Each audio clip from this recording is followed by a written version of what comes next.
بسم اللہ الرحمن الرحیم۔ پیارے ناظرین و سامعین، السلام علیکم ورحمۃ اللہ وبرکاتہ۔ جب آپ صلی اللہ علیہ وسلم کی عمر 35 سال کی ہوئی تو اس وقت قریش نے بیت اللہ کی تعمیر کا ارادہ کیا۔ ویسے تو اس سے پہلے بیت اللہ کی تعمیر حضرت شیث علیہ السلام نے کی اور پھر حضرت ابراہیم علیہ السلام نے کی تھی۔ بیت اللہ کی تعمیر ہر شخص اپنی سعادت سمجھتا تھا اور قبائل قریش نے اپنی قسمتوں کا فیصلہ اس پر رکھا تھا کہ اس کی تعمیر میں زیادہ حصہ لیا جائے۔ چنانچہ اس تعمیر کو قبائل میں تقسیم کرنے کی نوبت آئی تاکہ کوئی جھگڑا پیش نہ آئے۔ اسی تقسیم عمل کے ساتھ بنائے کعبہ حجر اسود کی حد تک پہنچ گئے، لیکن اب حجر اسود کو اٹھا کر تعمیر میں نصب کرنے کے متعلق سخت اختلاف ہوا۔ ہر قبیلہ اور ہر شخص کی خواہش تھی کہ وہ اس سعادت کو حاصل کرے، یہاں تک کہ قتل و قتال پر عہد و پیمان ہونے لگے۔ قوم کے پاس سنجیدہ لوگوں نے ارادہ کیا کہ مشورہ کر کے کوئی صلح کی صورت نکالیں اور اس غرض کے لیے مسجد میں تشریف لے گئے۔ مشورہ میں یہ طے ہوا کہ جو شخص سب سے پہلے مسجد کے اس دروازے میں داخل ہوگا وہ ہمارے معاملے کا فیصلہ کرے گا اور اس کے حکم کو ہر شخص دست قدرت کا فیصلہ سمجھ کر تسلیم کرے۔ خدا کی قدرت کے سب سے پہلے نبی کریم صلی اللہ علیہ وسلم اس دروازے سے داخل ہوئے۔ آپ صلی اللہ علیہ وسلم کو دیکھ کر سب نے یک زبان ہو کر کہا، یہ امین ہیں، ہم ان کے حکم پر راضی ہیں۔ آپ صلی اللہ علیہ وسلم تشریف لائے اور ایسا حکیمانہ فیصلہ کیا کہ سب خوش ہو گئے، یعنی ایک چادر پھیلا دی اور اس میں حجر اسود کو اپنے ہاتھ سے اٹھا کر رکھ دیا اور پھر حکم دیا کہ ہر قبیلے کا منتخب آدمی چادر کا ایک ایک کنارہ پکڑ لے۔ اس طرح کیا گیا اور جب بنیاد تک پہنچ گیا تو خود اپنے ہاتھ سے اٹھا کر رکھ دیا۔ ابن حشام اس واقعہ کو نقل کرنے کے بعد لکھتے ہیں کہ نبوت سے پہلے تمام قریش بلا اتفاق آپ صلی اللہ علیہ وسلم کو امین کہتے تھے۔ جب آپ صلی اللہ علیہ وسلم کی عمر 40 برس 1 دن کی ہوئی تو ظاہری طور پر بھی باضابطہ آپ کو خلعت نبوت کے ساتھ ممتاز و مشرف فرمایا، جس کی تاریخ ولادت کی طرح ماہ ربیع الاول روز دوشنبہ ہے۔ اس کے علاوہ اور بھی اقوال ہیں۔ اب ہم بات کریں گے دنیا میں اشاعت اسلام دعوت و تبلیغ کے پہلے قدم کے بارے میں۔ ابتداً جب نبی کریم صلی اللہ علیہ وسلم پر وحی نازل ہوئی تو آپ صلی اللہ علیہ وسلم اعلاناً تبلیغ کے لیے مامور نہ تھے، بلکہ اس میں صرف آپ صلی اللہ علیہ وسلم کی ذات کے لیے احکام تھے۔ پھر کچھ دنوں سلسلہ وحی منقطع رہنے کے بعد جب آپ صلی اللہ علیہ وسلم پر دوبارہ وحی نازل ہوئی تو اس میں آپ صلی اللہ علیہ وسلم کو تبلیغ اسلام کے لیے حکم ہوا۔ مگر دنیا میں جہالت و ضلالت کی حکومت تھی، بالخصوص عرب کا تکبر اور غرور، تقلید آبائی انہیں حق پر کان لگانے کی ہرگز اجازت نہ دیتی تھی۔ اس لیے ابتدا میں حکمت الہی کا اقتضا یہ ہوا کہ آپ کو اعلاناً تبلیغ اور اشاعت اسلام کا امر نہ کیا جائے تاکہ اول ہی سے لوگ متنفر نہ ہو جائیں۔ چنانچہ حضرت صلی اللہ علیہ وسلم نے ابتداً دعوت اسلام اپنی جان پہچان کے لوگوں میں اور ان شخصوں میں شروع کی جن پر آپ صلی اللہ علیہ وسلم کو اعتماد تھا یا آپ صلی اللہ علیہ وسلم فراست کے ذریعہ ان میں خیر و اصلاح کے آثار دیکھتے تھے۔ اس طریقہ سے سب سے پہلے زوجہ مطہرہ حضرت خدیجہ رضی اللہ تعالی عنہا اور حضرت ابوبکر صدیق رضی اللہ تعالی عنہ اور آپ کے چچا زاد بھائی حضرت علی رضی اللہ تعالی عنہ اور آپ صلی اللہ علیہ وسلم کے متنبع زید بن حارثہ مشرف با اسلام ہوئے۔ حضرت ابوبکر رضی اللہ تعالی عنہ نبوت سے پہلے حضرت صلی اللہ علیہ وسلم کے دوست تھے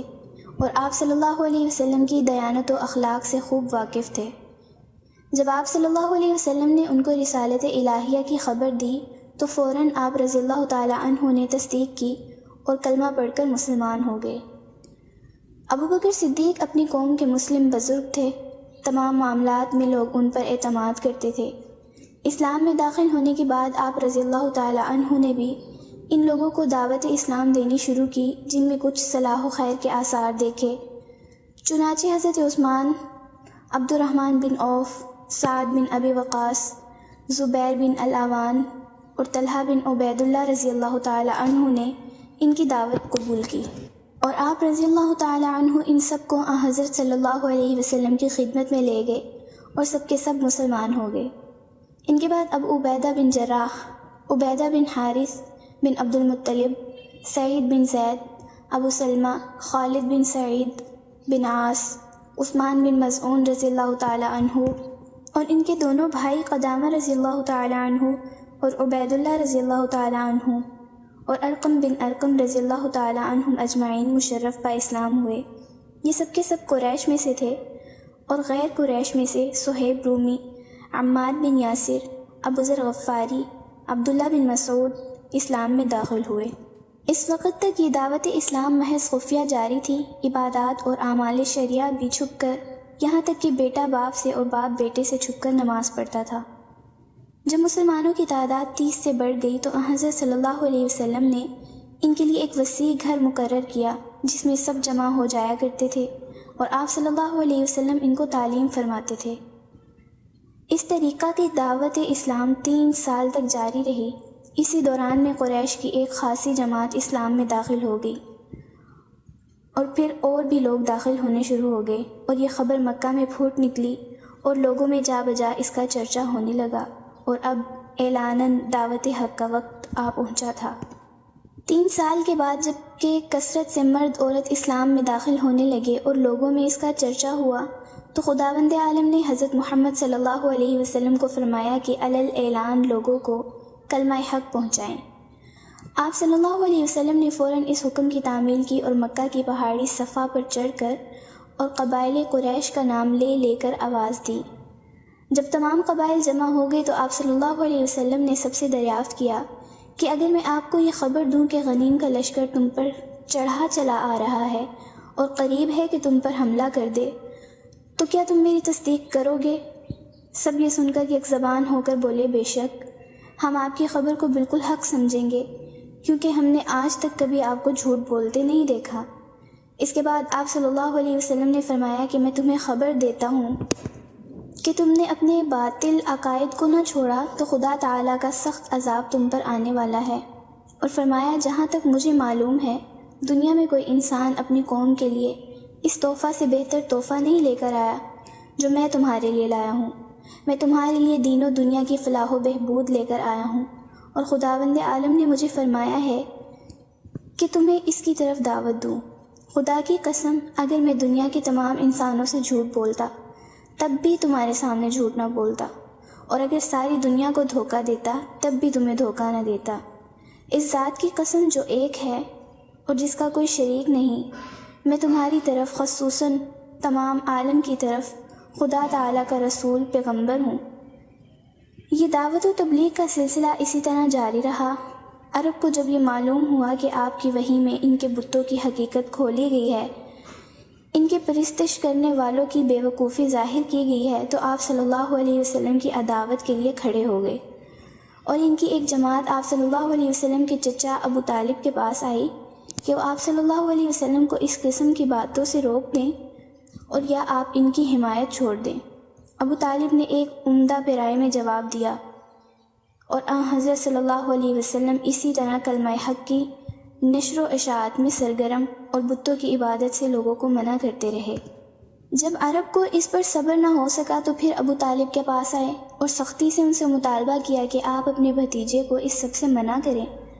ورنہ ہم سب تمہارے خلاف جنگ کریں گے، یہاں تک کہ فریقین میں سے کوئی ایک فنا ہو جائے گا۔ اب تو ابو طالب کو بھی فکر ہوئی اور حضرت صلی اللہ علیہ وسلم سے اس معاملہ میں گفتگو کی۔ آپ صلی اللہ علیہ وسلم نے فرمایا، خدا کی قسم اگر وہ میرے داہنے ہاتھ میں آفتاب اور بائیں ہاتھ میں ماہتاب لا کر رکھ دیں اور یہ چاہیں کہ میں خدا کا کلمہ اس کی مخلوق تک نہ پہنچاؤں تو میں ہرگز اس کے لیے آمادہ نہیں ہو سکتا، یہاں تک کہ یہ خدا کا سچا دین لوگوں میں پھیل جائے، اور یا کم از کم اسی جد و جہد میں اپنی جان دے دوں۔ ابو طالب نے جب یہ رنگ دیکھا تو کہا، اچھا جاؤ تم اپنا کام کرتے رہو، میں بھی تمہاری حمایت و نصرت سے کسی وقت ہاتھ نہ اٹھاؤں گا۔ اب جب قریش نے دیکھا کہ بنی ہاشم اور بنی عبد المطلب آپ صلی اللہ علیہ وسلم کے ساتھ ہیں اور ادھر موسم حج قریب ہے، اس موقع پر آپ صلی اللہ علیہ وسلم تبلیغ میں سرگرم کوشش کریں گے، اور آپ صلی اللہ علیہ وسلم کے کلام حق کی مقناطیسی کشش سے سب واقف تھے، اسی لیے اندیشہ ہے کہ اب ان کا مذہب تمام دنیا کے اطراف میں پھیل جائے گا۔ تو سب نے جمع ہو کر یہ طے کیا کہ مکہ کے راستوں پر اپنے آدمی بٹھا دیے جائیں تاکہ اطراف عالم سے جو لوگ حج کے لیے آئیں انہیں دور ہی سے کہہ دیا جائے کہ یہاں ایک ساحر ہے جو اپنے کلام سے باپ بیٹے اور خاوند بیوی میں اور تمام رشتہ داروں میں تفریق ڈال دیتا ہے، تم اس کے پاس نہ جاؤ۔ لیکن جس چراغ کو حق تعالیٰ روشن فرمائے، جو شخص بجھانے کے لیے اس پر پھونک مارتا ہے اسی کی داڑھی جل جاتی ہے۔ خدا کی قدرت، ان کا یہ طرز عمل حضرت صلی اللہ علیہ وسلم کی تبلیغ کا کام کر گیا۔ اگر وہ ایسا نہ کرتے تو ممکن تھا کہ بہت سے لوگ آپ صلی اللہ علیہ وسلم کا ذکر نہ سنتے، لیکن ان کی اس جد و جہد نے سب کو آپ صلی اللہ علیہ وسلم کا مشتاق بنا دیا۔ جب قریش اپنی تدبیروں میں ناکام رہے اور دیکھا کہ روز آپ صلی اللہ علیہ وسلم کی دعوت عام ہوتی جا رہی ہے اور لوگ کثرت سے اسلام میں داخل ہو رہے ہیں، تو اب ہر قسم کی اظہار آسانی شروع کی۔ مکہ کے اوباش لوگوں کو جمع کر کے اس پر معاہدہ کیا کہ وہ آپ صلی اللہ علیہ وسلم کا ہر مجلس میں مذاق کریں اور جس صورت سے ممکن ہو آپ صلی اللہ علیہ وسلم کو تکلیف پہنچائیں۔ ایک مرتبہ حضرت محمد صلی اللہ علیہ وسلم کعبہ شریف کے پاس نماز پڑھ رہے تھے۔ جب سجدہ میں گئے تو ابو جہل نے موقع کو غنیمت سمجھ کر ارادہ کیا کہ آپ صلی اللہ علیہ وسلم کا سر مبارک کچل ڈالے، مگر جب پتھر لے کر آپ صلی اللہ علیہ وسلم کے قریب پہنچتا ہے تو ہاتھ کانپ جاتے ہیں، پتھر ہاتھ سے گر جاتا ہے، رنگ فق ہو جاتا ہے اور بھاگ کر اپنی جماعت کے پاس آتا ہے اور کہتا ہے کہ جب میں نے آپ صلی اللہ علیہ وسلم کے سر کی جانب ہاتھ بڑھانے کا ارادہ کیا تو ایک عجیب وضع کا اونٹ منہ کھولے ہوئے میری طرف جھپٹا اور قریب تھا کہ مجھے کھا جائے۔ میں نے ایسا اونٹ آج تک کبھی نہیں دیکھا۔ یہ واقعہ ہے جو کفار کے مجمع میں سب کے سامنے پیش آیا اور خود کفار کے سردار ابو جہل نے اس کا اقرار کیا۔ ابو جہل، عقبہ بن ابی معیط، ابو لہب، عاص بن وائل، اسود بن یغوث، اسود بن عبد المطلب، ولید بن مغیرہ، نضر بن حارث، یہ لوگ ہر وقت حضرت صلی اللہ علیہ وسلم کے در پہ آزاد رہتے تھے۔ ان میں سے کسی کو اسلام کی توفیق نہیں ہوئی، بلکہ سب کے سب نہایت ذلیل ہو کر ہلاک ہوئے۔ کچھ غزوہ بدر میں تلوار کے گھاٹ اتر گئے اور کچھ نہایت گندے اور سخت امراض میں گل سڑ کر مر گئے۔ جب کفار قریش نے دیکھ لیا کہ یہ تدبیریں بھی کارگر نہیں ہوئی تو سب نے مشورہ کر کے یہ طے کیا کہ وہ اپنے سب سے زیادہ چلاک سردار عتبہ بن ربیعہ کو آپ صلی اللہ علیہ وسلم کے پاس بھیجیں تاکہ وہ آپ صلی اللہ علیہ وسلم کو ہر قسم کی دنیاوی طمع دے۔ شاید اس تدبیر سے آپ اپنے دعوے میں خاموش ہو بیٹھیں۔ آپ صلی اللہ علیہ وسلم کی خدمت میں حاضر ہوا۔ آپ صلی اللہ علیہ وسلم مسجد میں نماز پڑھ رہے تھے۔ پاس جا کر کہا، بھتیجے، تم حسب و نسب کے اعتبار سے ہم سب میں بہتر ہو، اور اس کے باوجود تم نے اپنی جماعت میں ایک تفریق ڈال دی اور ان کے معبودوں کو اور ان کو برا بھلا کہا، ان کو اور ان کے آباء و اجداد کو جاہل ٹھہرایا۔ تم آج اپنے دل کی بات کہہ دو۔ اگر ان سارے قصوں سے تمہاری غرض یہ ہے کہ بڑی دولت جمع کر لو تو سنو، ہم تمہارے واسطے اتنا مال جمع کر دینے کے لیے تیار ہیں کہ تم اہل مکہ میں سب سے زیادہ مالدار ہو جاؤ، اور اگر یہ چاہتے ہو کہ تمہیں سرداری حاصل ہو جائے تو اس پر بھی راضی ہیں کہ تمام قریش کا سردار بنا دیں اور آپ کے حکم کے بغیر کوئی ذرہ نہ ہلائے۔ اور اگر آپ کی غرض بادشاہت ہے تو ہم آپ کو اپنا سب کا بادشاہ بھی بنا سکتے ہیں، اور اگر تم پر معاذ اللہ کسی جن کا اثر ہے اور یہ اسی کا کلام تم لوگوں کو سناتے ہو، اس کے دفع کرنے سے عاجز ہو، تو ہم آپ کے لیے کوئی طبیب تلاش کریں جو آپ صلی اللہ علیہ وسلم کا علاج کرے۔ جب عتبہ اپنے کلام سے فارغ ہوا تو نبی کریم صلی اللہ علیہ وسلم نے اس کی داستان کے جواب میں ایک سورت قرآن سنا دی، جس کو سن کر عتبہ ہکا بکا رہ گیا اور اپنی قوم میں واپس جا کر کہنے لگا کہ خدا کی قسم، آج میں نے ایسا کلام سنا ہے کہ اس سے پہلے اپنی عمر میں کبھی نہیں سنا تھا۔ خدا کی قسم، نہ وہ شعر ہے، نہ نجومیوں کا کلام ہے اور نہ سحر۔ میری رائے یہ ہے کہ تم سب اس شخص یعنی حضور صلی اللہ علیہ وسلم کی اعزاز سے باز آؤ، کیونکہ ان کا جو کلام میں نے سنا ہے واللہ ان کی شان عظیم ظاہر ہونے والی ہے۔ میں تمہارا خیر خواہ ہوں، تم میری بات مانو اور زیادہ نہیں تو کچھ دن انتظار کرو۔ اگر عرب ان پر غالب آ گئے تو تم مفت میں اس تکلیف سے نجات پاؤ گے، اگر وہ عرب پر غالب آ گئے تو ان کی عزت ہماری ہی عزت ہے، کیونکہ وہ ہمارے ہی قبیلہ سے ہیں۔ قریش اپنے سب سے ہوشیار سردار کی باتیں سن کر حیرت میں رہ گئے اور یہ کہہ کر جان چھڑائی کہ اس پر محمد صلی اللہ علیہ وسلم نے جادو کر دیا ہے۔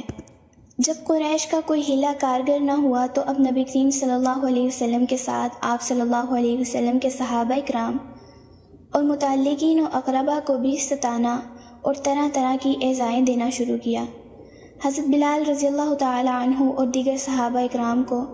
سخت ایذائیں دی گئیں۔ حضرت عمار بن یاسر رضی اللہ تعالی عنہ کی والدہ ماجدہ اس بنا پر نہایت دردناک طریقے سے شہید کی گئیں، اور یہ سب سے پہلا واقعہ شہادت ہے جو اسلام میں پیش آیا۔ پھر صحابہ کرام کے لیے ہجرت حبشہ کا حکم ہوا۔ حضرت صلی اللہ علیہ وسلم اپنی ذات پر ہر قسم کے مظالم اور تکالیف برداشت کرتے رہے، مگر جب صحابہ کرام اور دیگر اقارب تک اس کی نوبت پہنچی اور دیکھا کہ وہ نہایت صبر کے ساتھ تمام مظالم سہنے کے لیے تیار ہیں، مگر اس کلمہ حق اور نور الہی سے منہ موڑنے کے لیے تیار نہیں ہیں جو ان کو آپ کے ذریعہ وصول ہوا ہے، تو ان حضرات کو اجازت دی کہ ملک حبشہ کی طرف ہجرت کر کے چلے جائیں۔ عطائے نبوت سے 5ویں سال رجب میں 12 مرد اور عورتوں نے حبشہ کی طرف ہجرت کی، جن میں حضرت عثمان اور آپ کی زوجہ مطہرہ حضرت رقیہ بھی تھیں۔ نجاشی بادشاہ حبشہ نے ان مہاجرین کا اکرام کیا۔ یہ سب امن و عافیت کے ساتھ وہاں رہنے لگے۔ جب قریش کو اس کی خبر ہوئی تو عمر بن عاص اور عبداللہ بن ربیعہ کو نجاشی کے پاس بھیجا کہ یہ لوگ مفسد ہیں، ان کو اپنے قلم رو میں ٹھہرنے کی اجازت نہ دو، بلکہ ان کو ہمارے سپرد کر دو۔ نجاشی ایک سنجیدہ آدمی تھا، اس نے ان کے جواب میں کہا کہ میں یہ کام اس وقت تک نہیں کر سکتا جب تک ان کے مذہب اور خیالات کی تحقیق نہ کر لوں۔ ان حضرات سے جب نجاشی نے یہ دریافت کیا کہ اپنا مذہب اور اس کے صحیح واقعات بتلائیں، تو جعفر بن ابی طالب رضی اللہ تعالی عنہ آگے بڑھے اور فرمایا، ہم پہلے جاہلیت والے تھے اور مردار کھاتے تھے، فحش کاری کرتے تھے، قطع تعلقی، بدخلقی میں مبتلا تھے، ہمارا قوی ضعیف کو کھا جاتا تھا، یہاں تک کہ اللہ تعالیٰ نے ہماری طرف ایک رسول بھیجا جو ہمارے ہی کنبہ سے ہے۔ ہم ان کی نسب اور سچائی، امانت اور دیانت کو خوب جانتے ہیں، اور انہوں نے ہمیں اس کی دعوت دی کہ اللہ کو ایک سمجھیں اور اس کے ساتھ کسی کو شریک نہ جانیں اور بت پرستی چھوڑ دیں، سچ بولیں، عزیز و اقارب کے ساتھ صلہ رحمی کریں، پڑوسیوں کے ساتھ اچھا سلوک کریں، اور خون بہانے اور جھوٹ بولنے اور یتیم کا مال کھانے سے روکا، اور ہمیں نماز، روزہ، زکوٰۃ اور حج کا حکم فرمایا۔ ہم نے جب یہ سنا تو ہم اس پر ایمان لے آئے۔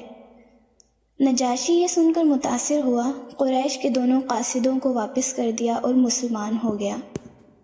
مہاجرین تقریباً 3 مہینے وہاں امن و عافیت کے ساتھ قیام کر کے واپس آ گئے۔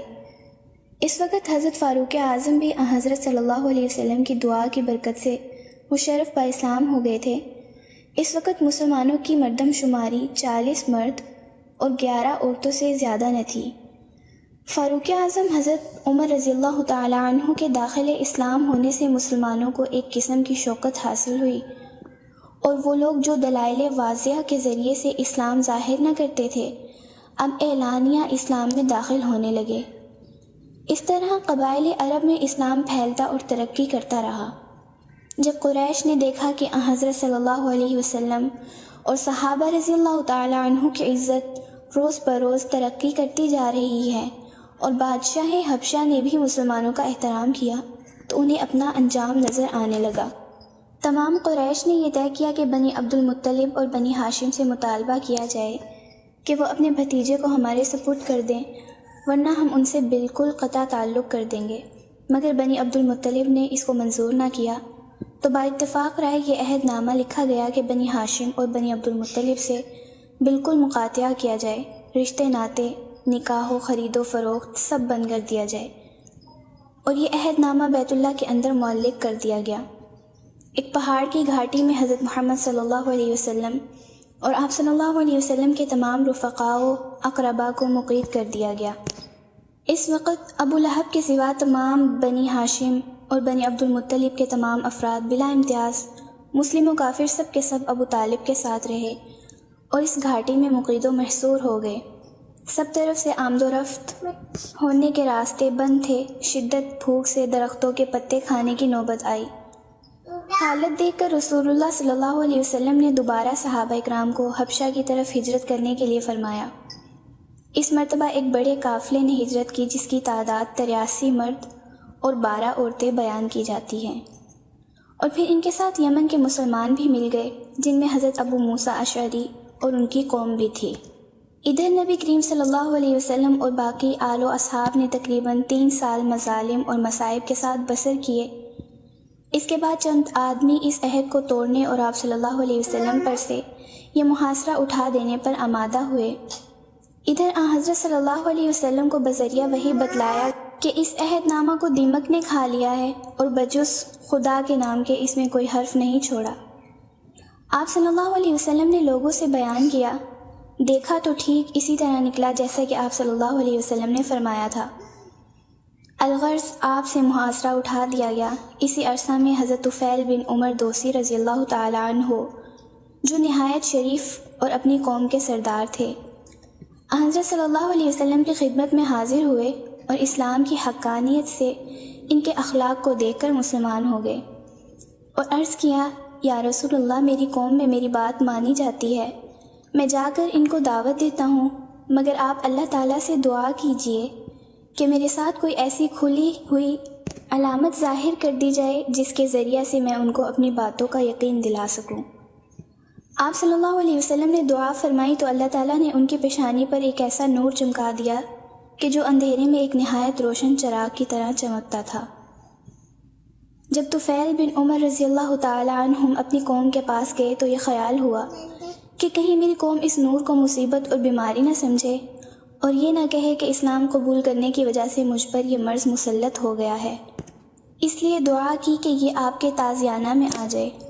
اللہ تعالیٰ نے دعا قبول فرمائی اور اس نور کو ان کے کوڑے کے ساتھ قندیل کی طرح لگا دیا۔